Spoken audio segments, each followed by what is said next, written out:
Para saudara dan saudari yang Tuhan cintai, selamat pagi dan selamat bertemu lagi dalam Renungan Harian edisi hari Selasa tanggal 1 Desember 2020.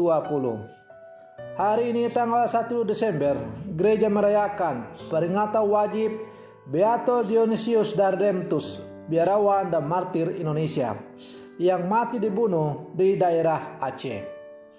Mengawali hari yang baru ini, kita hendak mendengar dan merenungkan sabda Tuhan.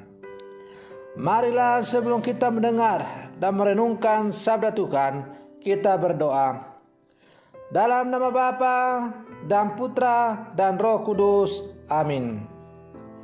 Allah Bapa sekalian umat manusia, Engkau telah mendorong Beato Dionysius Dardentus untuk meninggalkan tanah air mereka masing-masing dan menaburkan benih sabdamu di Asia. Di tanah air kami, mereka menyerahkan nyawa demi namamu, dan usaha mereka itu mendatangkan kerjaan Allah terhenti. Kiranya kami mampu melanjutkan usaha mulia itu, sehingga akhirnya biji gandum yang jatuh dan mati menghasilkan buah melimpah. Bersabdalah ya Tuhan, kami siap untuk mendengarkan. Terpujilah Engkau Bapa, Putra dan Roh Kudus, kini dan sepanjang segala masa. Amin. Para saudara dan saudari yang Tuhan cintai, sabda Tuhan yang hendak kita dengar dan kita renungkan untuk mengawali hari yang baru ini diambil dari Injil Lukas pasal 10 ayat 21 sampai 24. Tuhan sertamu.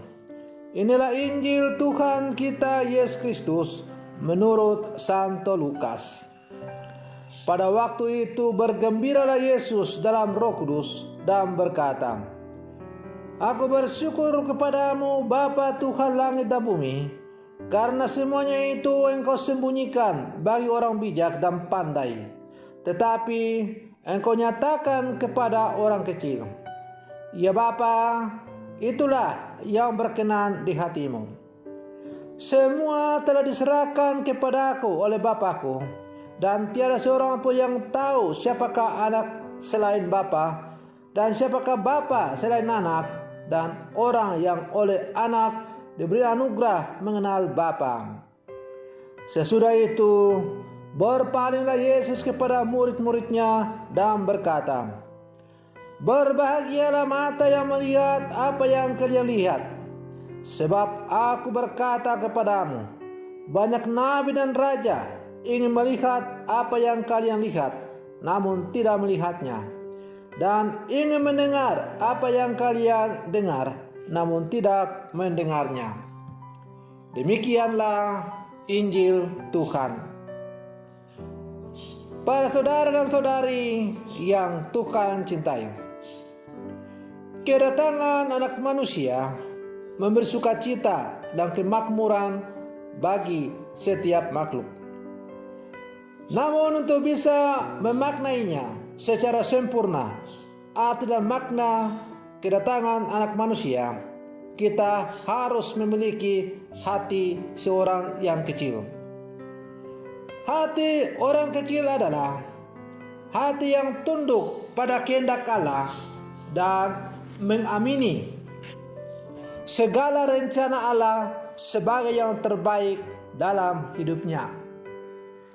Karena itu tentu kita merasa senang dengan temannya rendah hati, lemah lembut, jujur dan terbuka terhadap kritikan. Sikap-sikap demikian memudahkan kita untuk membangun relasi, persahabatan dan kepercayaan. Sikap-sikap tersebut diperlukan juga dalam tataran iman kita, agar kita semakin bertumbuh dan berkembang dalam iman kita. Para saudara dan saudari yang Tuhan cintai, hati yang rendah, hati yang suci, hati yang siap untuk berkorban demi kemuliaan Tuhan, hati seperti ini dimiliki pula oleh kedua martir yang hari ini kita rayakan, yaitu Dionysius dan Redemptus, yang pada tanggal 10 Juni tahun 1900 lalu dibeatifikasi oleh Paus Leo ke-13. Kemartiran mereka membuktikan bahwa demi Allah mereka rela berbuat apapun, bahkan menanggung kematian. Para saudara dan saudari yang Tuhan cintai, masa Advent adalah masa penantian yang penuh rahmat. Kita diminta proaktif menyambut kedatangan Tuhan, Sang Raja Damai. Kita diundang untuk menyiapkan hati agar layak menjadi tempat kelahiran Sang Juru Selamat. Kita diminta untuk bersikap terbuka, rendah hati, lemah lembut, dan senantiasa mengandalkan Tuhan.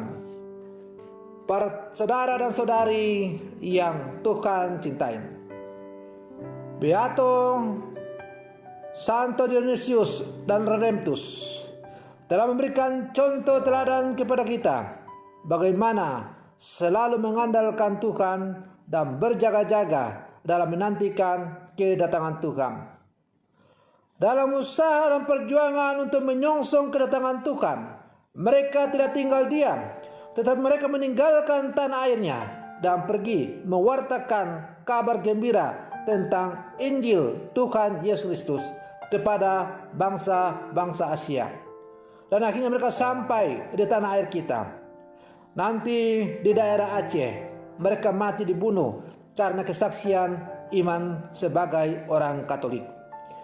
Para saudara dan saudari yang Tuhan cintai, pengorbanan Beato Dionysius dan Redemptus telah membuka mata bagi kita bahwa dalam mengantisipasi kedatangan Tuhan yang mau datang, hendaklah kita selalu waspada, berjaga-jaga, dan tetap setia dalam pewartaan Injil sesuai dengan tugas dan tanggung jawab kita masing-masing.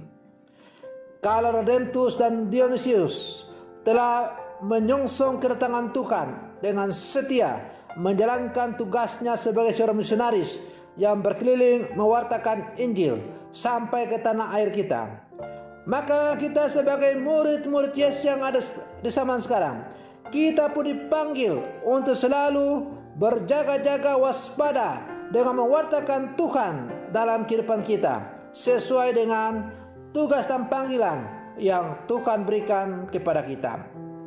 Melalui kesaksian hidup kita sebagai seorang bapa ibu rumah tangga, melalui kesaksian hidup kita sebagai seorang pendidik, melalui kesaksian hidup kita sebagai seorang pengusaha, melalui kesaksian hidup kita sebagai seorang nelayan, petani, tukang ojek, sopir taksi, seorang pastor, seorang biarawati, dan lain-lain.